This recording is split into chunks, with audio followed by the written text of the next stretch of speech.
प्रभूनगर गाव आहे आणि एवढी सगळी हे काढली आम्ही आणि इथं साप दिसून आलाय इथं आतमध्ये.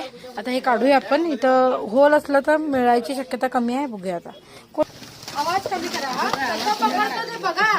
आवाज बोलू नका कोण. ते सगळं त्यात आवाज येतात. मग आपण उपयोग नाही रेकॉर्डिंग करून. शांत बसा.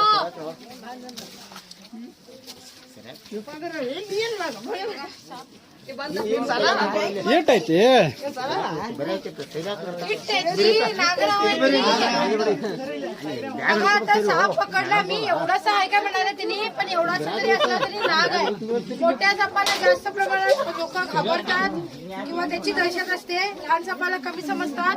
लहान जरी असला तरी नागच येतात. तर नाग सापाचं हे जवळजवळ 4 महिन्याचं पिल्लू आहे. लक्षात घ्या. इथं भरपूर साप पकडलेत आम्ही याआधी सुद्धा. एक साप पकडून काय त्याच्यावरती तोडगा निघत नाही. भरपूर साप आहे तिथं. पण एक मनाचं समाधान होत आहे हा साप पकडला म्हणून. ठीक आहे आपण याला आता बंद करूया. व्हिडिओ जर आवडला असेल, आता किती आवडला काय सांगता येते कारण आवाज फार आलाय लोकांचा. त्यामुळे जर आवडला असेल तर लाईक करा, शेअर करा, कमेंट करा. धन्यवाद.